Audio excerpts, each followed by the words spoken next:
আসসালামু আলাইকুম প্রিয় শিক্ষার্থীরা, আশা করি সবাই ভালো আছো। তোমাদেরকে অর্থনীতি ক্লাসে অভিনন্দন জানাচ্ছি। আজকে তোমাদের অর্থনীতি প্রথম পত্রের নবম অধ্যায়ের সামগ্রিক আয় এবং ব্যয় একটি চ্যাপ্টার আছে। এই বিষয়ে প্রাথমিক ধারণাগুলো আলাপ করার চেষ্টা করব, পরবর্তীতে আরো অন্যান্য বিষয়গুলো আমরা আলাপ করব। সামগ্রিক আয় এই বিষয়টি বলতে মূলত কি বোঝানো হচ্ছে? তোমরা এখানে একটি শব্দ সামগ্রিক দেখতে পাচ্ছ। এটা দিয়ে অবশ্যই তোমরা বুঝতে পারতেছ এটা কারো ব্যক্তিগত না, একজনের না, অনেকের হবে। শুধু তাই নয়, এটা একটি দেশের বা রাষ্ট্রের সমস্ত জনগণের আয়কে বোঝানো হবে, কারো ব্যক্তিগত না। এটা বোঝার জন্য প্রথমে তোমাদের যে কোনো একজন নিজের গ্রামের কথাটা চিন্তা করো। তোমাকে যদি দায়িত্ব দেওয়া হয় এই গ্রামে মোট কত ধরনের দ্রব্য সামগ্রী উৎপাদিত হয় একটু হিসাব করে দাও। তুমি হয়তো আমাকে প্রশ্ন করবে, সেটা কি 3 মাসের, 6 মাসের, নাকি 1 বছরের? এই প্রশ্নের উত্তরে আমি বলবো তুমি 1 বছরের হিসাব দিবে। তাহলে আমরা এখান থেকে একটা বিষয় ধারণা পেলাম, সেটা হচ্ছে সামগ্রিক আয় এই বিষয়টি একটি নির্দিষ্ট সময়ের সাপেক্ষে হবে এবং এই সময়টা হবে সাধারণত 1 বছরের জন্য। তো এবারে যে আমি বলছিলাম, তোমার গ্রামে, তুমি যে গ্রামে বসবাস করো সেখানে 1 বছরের জন্য যদি আমি বলি, তুমি হিসাব করে করে কাগজে লিখে রাখবে কত ধরনের দ্রব্য সামগ্রী উৎপাদিত হয়।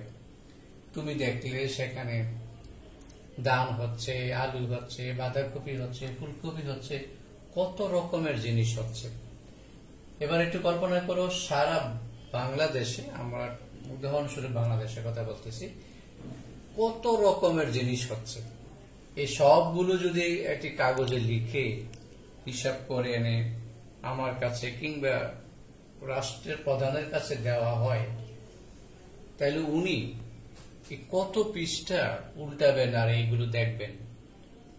দেখা সম্ভব কিনা অথবা কত সময় লাগবে সেটা পরের বিষয়।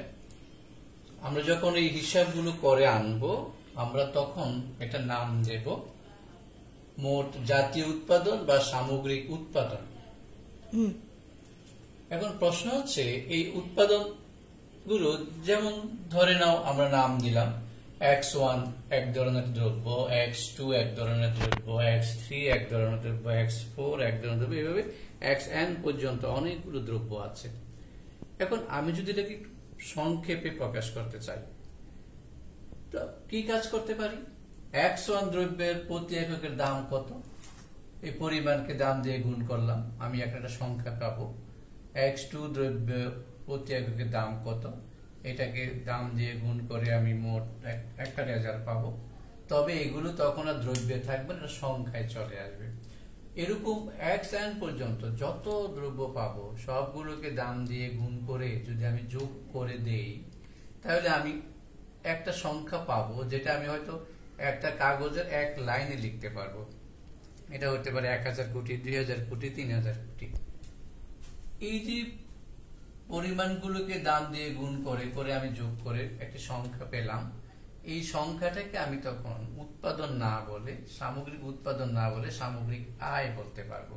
আর এই সামগ্রিক আয়টাকে ওয়াই দিয়ে প্রকাশ করা হচ্ছে।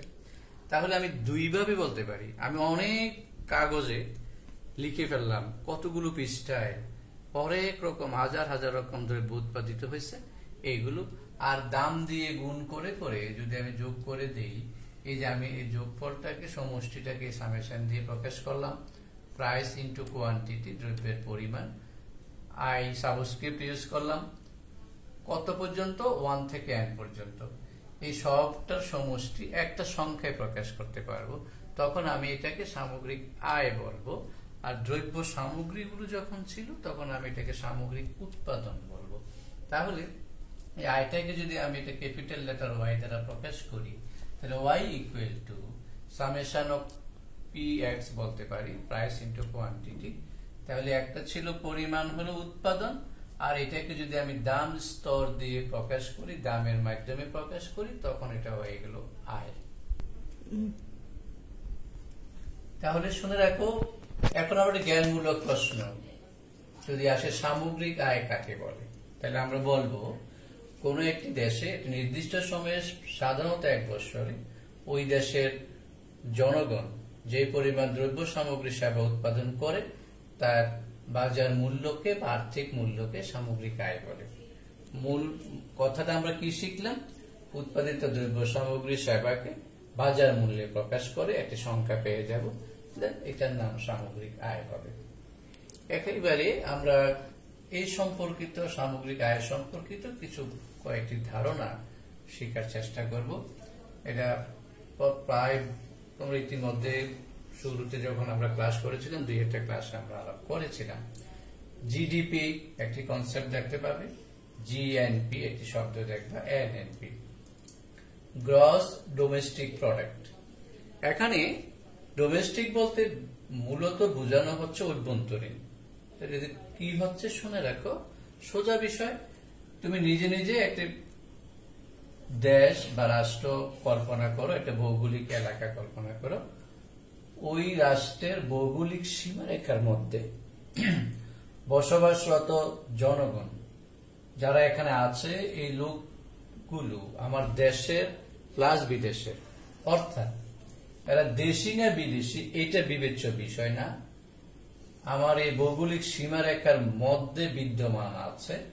এরা যে সকল দ্রব্য সামগ্রী সেবা উৎপাদন করবে তাকে গ্রস ডোমেস্টিক প্রোডাক্ট বলা হবে।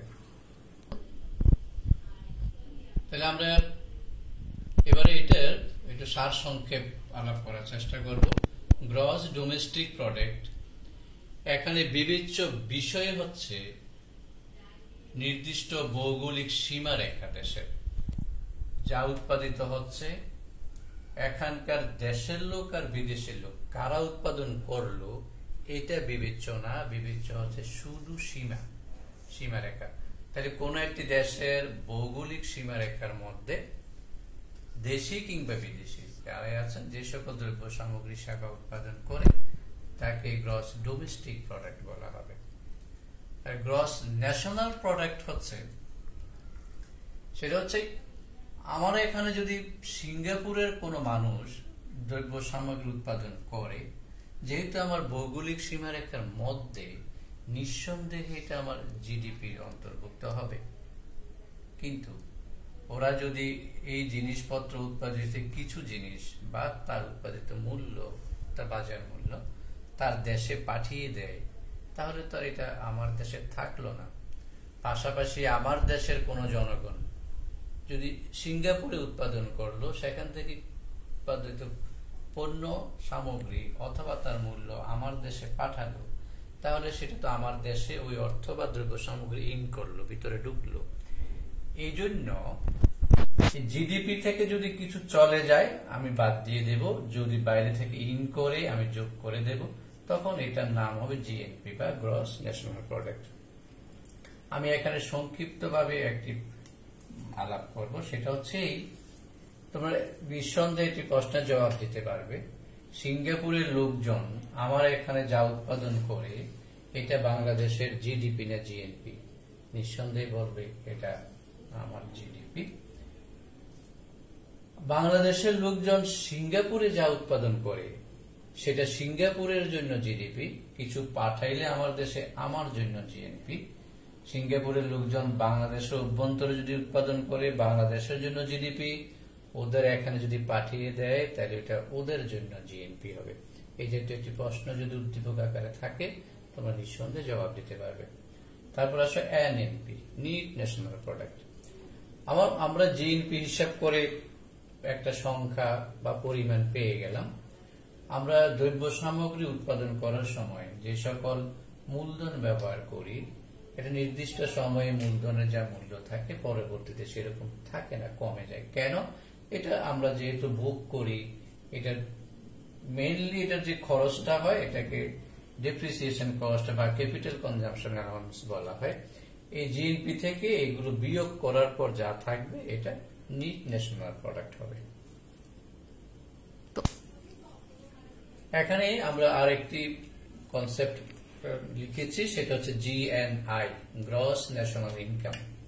এটা ওইগুলোর সাথে একটু, এটাও একটা ইনকাম বলেছি আমি, সামগ্রিক আয় বলেছি, দাম দিয়ে পরিমাণ গুণ করে করে যোগ করে ফেলবো।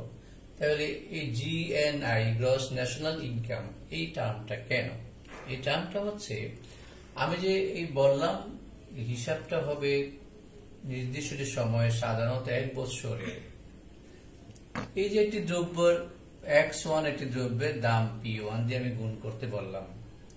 এটা যদি এমন হয় যে জানুয়ারি মাসে দাম ছিল প্রতি একক 10 টাকা, ফেব্রুয়ারিতে 16 টাকা, নভেম্বরে 13 টাকা, ডিসেম্বরে দাম 6 টাকা, প্রশ্ন হচ্ছে আমি এখন কি দাম দিয়ে গুণ করব? এটার জন্য, এই সমাধানের জন্য বলা হচ্ছে এটা কয়েকটি সময়ের দাম বিবেচনা করে এটি গড় বা এভারেজ প্রাইস দিয়ে গুণ করে এটা একটু বের করা হোক। তাহলে এটার সাথে একটু পার্থক্য হচ্ছে, এটাও উৎপাদিত দ্রব্যের আর্থিক মূল্য, তবে এই দামটা হবে একটা এভারেজ দাম দিয়ে গুণ করার পর। এটা জিএনআই হয়ে গেল। জিএনআই এর দুটি কনসেপ্ট আছে, সেটা হচ্ছে যদি কাউকে হিসাব করতে বলা হয় তাহলে সেটা আয়ের দিক থেকেও হিসাব করা যাবে, ব্যয়ের দিক থেকে হিসাব করা যাবে।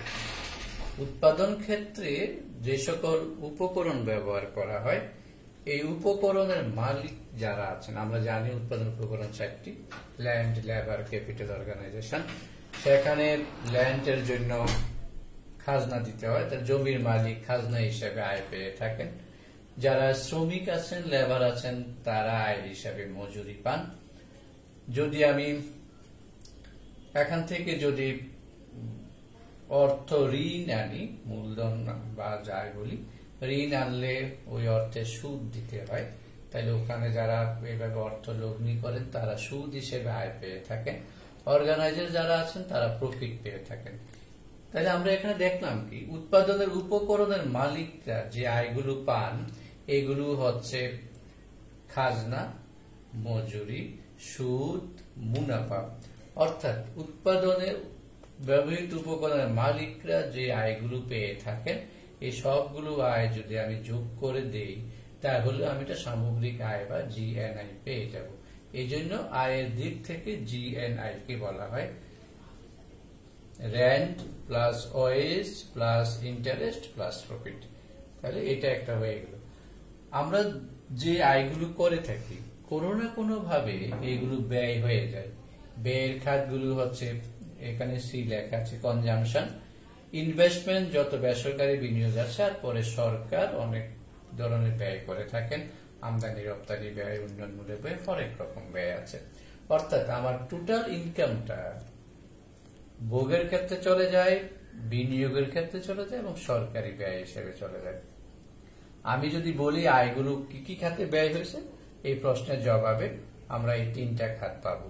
এইগুলো যদি আমরা যোগ করে দেই তাহলেও আমরা মোট আয়টা পেয়ে যাব। এই জন্য জিএনআই কে এই 2 ধরনের দিক থেকে হিসাব করা যেতে পারে। তাহলে আমরা দেখলাম সামগ্রিক আয় কি, সেটা আমরা দেখলাম যে উৎপাদিত দ্রব্য সামগ্রীর বাজার মূল্য দিয়ে গুণ করে সমষ্টি। জিডিপি, গ্রস ডোমেস্টিক প্রোডাক্ট জানতে পারলাম। সেখানে আমরা মূল বিবেচ্য বিষয় বলছি ভৌগোলিক সীমারেখা, মানুষ কারা, ডাচবার্গ প্যাটার্ন, এখানকার দেশি বিদেশি সব মিলেই থাকতে পারে। জিএনপি তে এসে আমরা একটা কনসেপ্ট শিখেছি, সেখানে আমার দেশীয় লোকজনের হিসাব, জিডিপি আসবে, সাথে সাথে বিদেশিরা যদি পাঠাই দেয় আমরা বাদ দিয়ে দেব, আমার লোক বিদেশ থেকে আনলে আমি যোগ করে দেব। এনএনপি বলছি, জিএনপি থেকে আমি ক্যাপিটাল কনজাম্পশন অ্যালাউন্স বা ডেপ্রিসিয়েশন কস্ট যেভাবে আখ্যায়িত করে না করে এটা বাদ দিয়ে দেব। তারপরে আমরা বলছি জিএনআই এর একটি কনসেপ্ট, দ্রব্য সামগ্রীকে দাম দিয়ে গুণ করে আমরা পেয়ে গেছি, কিন্তু এখন যে প্রশ্ন এসে গেল বিভিন্ন সময়ে বিভিন্ন দামে বিক্রি হতে পারে। তাইলে এই সমস্যাটা সমাধানের জন্য একটি সুন্দর ধারণা দেওয়া হচ্ছে যে কয়েকটি সময়ের দাম নিয়ে যদি বিভিন্ন রকম হয় তাহলে আমরা এভারেজ করে ফেলবো, এটা দিয়ে গুণ করে দিলে আমরা মোট আয়টা পেয়ে যাব। তখন এটা আমরা জিএনপি বলে দেব, সরি জিএনআই বলে দেব। জিএনআই কয়টা দিক থেকে মেইনলি বিবেচনা করা হয়েছে? আয়ের দিক থেকে আর ব্যয়ের দিক থেকে। আয়ের দিক থেকে কাদের? উৎপাদনে নিয়োজিত উপকরণ 4টি আছে। Land, labour, capital, organisation.